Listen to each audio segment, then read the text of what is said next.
et bienvenue sur la chaîne Actualis RH.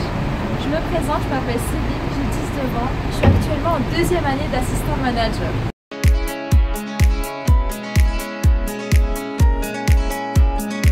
Suivez-moi.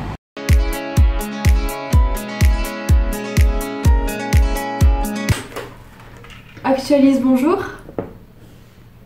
Ce que j'ai aimé avant tout chez Actualis, c'est l'emplacement du lieu de travail. Donc c'est un cadre et un environnement de travail chaleureux et agréable. Tout d'abord par l'extérieur, donc il est bien situé au centre-ville, à côté de la gare. J'ai aimé aussi la façon dont Actualis fonctionne, donc dans le sens où Madame Turquet est une personne qui aime beaucoup son travail, donc elle aime bien accompagner les personnes, mais aussi les guider dans leur recherche d'emploi, leur donner des conseils par rapport au CV, par rapport à l'aide de motivation, par rapport aux entretiens. Madame Turquet, c'est une personne dynamique et professionnelle dans son travail. C'est une personne ouverte à toute proposition d'amélioration, de conseils, d'avis. Alors j'ai beaucoup aimé aussi le concept d'avoir pris une deuxième stagiaire en même temps que mon stage. Donc ça m'a permis de découvrir le monde de la communication à travers des logiciels utilisés, des montages vidéo, des affiches, des kakémonos. On a pu s'entraider, apporter des conseils, dire mon point de vue. Elle aussi elle a pu me guider dans mes travaux. Dès le premier jour je me suis sentie comme une employée et non pas comme une stagiaire. Elle m'a donné dès le premier jour sa confiance par rapport aux tâches qu'elle réalise au quotidien, par rapport à la gestion de la base de données, de la boîte mail. Donc dès le premier jour, je devais être autonome parce que Madame Turquet a un emploi du temps assez chargé, elle est souvent en déplacement à l'extérieur. Donc au début pour moi ça a été assez compliqué de travailler en autonomie parce que j'ai pas vraiment l'habitude. Ça m'a apporté énormément de connaissances dans le domaine des ressources humaines, autant au niveau du processus de recrutement, comment les candidats ils sont recrutés, aussi les conseils par rapport au CV, aux lettres de motivation. Mais aussi ça m'a beaucoup apporté au niveau de ma personnalité, c'est-à-dire maintenant j'ai plus confiance en moi dans ce que je fais, je suis plus positive également. Elle m'a vraiment donné envie d'étudier dans ce domaine. Elle m'a vraiment fait comprendre que si on se donne les moyens, on peut réussir. Je jouais le rôle d'assistante de Madame Turquet. Par exemple, lors de la gestion de son agenda, je prenais souvent des rendez-vous par rapport aux candidats. Je gérais les mails, j'assistais aussi souvent aux entretiens en prenant note de ce que les candidats me disaient. Je répondais souvent aussi aux appels téléphoniques des candidats qui souhaitaient soit prendre des rendez-vous, soit reporter un rendez-vous. Avant l'entretien, j'étais souvent amenée à avoir le CV de la personne. Donc j'anticipais en prenant 10-15 minutes. Par exemple, un candidat n'avait pas travaillé pendant environ 2 ans ou 3 ans. J'essayais de lui poser la question.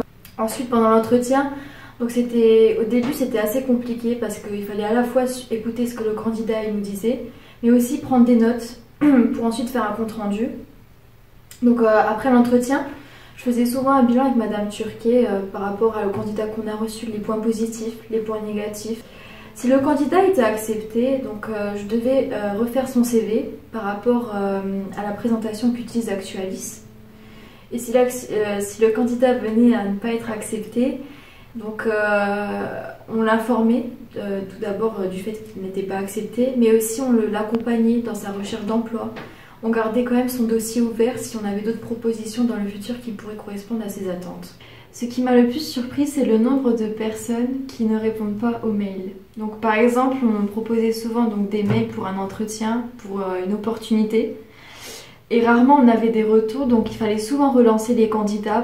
Donc ça m'a fait comprendre d'une part que quand on dit souvent que les entreprises ne répondent pas à nos mails par rapport à la recherche de stage, d'emploi, même moi je le disais avant, là j'ai pu comprendre aussi que ça vient aussi de l'autre côté, de la part des candidats qui ne répondent pas aux mails. Parfois il y avait des personnes qui venaient avec un retard d'environ 1 heure, qui n'avaient pas vraiment prévenu de ce retard et qui venaient sans être vraiment perturbées par rapport au retard, pas vraiment d'excuses. Je trouve que ça donne une mauvaise image de la personne, même si on la connaît pas encore vraiment. Ce qui m'a le plus surpris, c'est les personnes qui viennent en entretien et qui posent des questions qu'il faut mieux éviter. Donc par exemple par rapport à la rémunération, c'est pas une question qu'on va poser en entretien, on va plutôt s'intéresser par exemple à des questions du style l'environnement de travail, les tâches qu'on aura, le personnel avec qui on va travailler.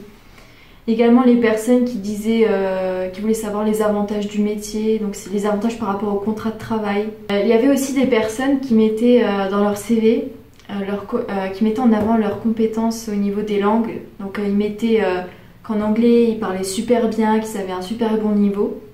Et en entretien, quand on les testait en leur posant des questions simples par rapport à leurs activités, ce qu'ils aiment faire en dehors du travail, bah là on voyait la différence entre ce qui était écrit sur le CV et entre ce qu'ils disaient à côté. Donc de mon point de vue, je pense qu'il est important d'être sincère dans les CV, ne pas trop faire par rapport à nos niveaux de langue, parce que dans tous les cas vous serez testé en entretien sur votre niveau en anglais, en allemand. Parfois, après des entretiens, il y avait des personnes qui s'engageaient pour donner des nouvelles, savoir s'ils veulent accepter ou non le poste. Et au final, on n'avait aucun retour. Donc on était sans nouvelles, on ne savait pas si la personne était pour le poste ou si elle avait abandonné. Donc je trouve qu'il est quand même aussi important de prévenir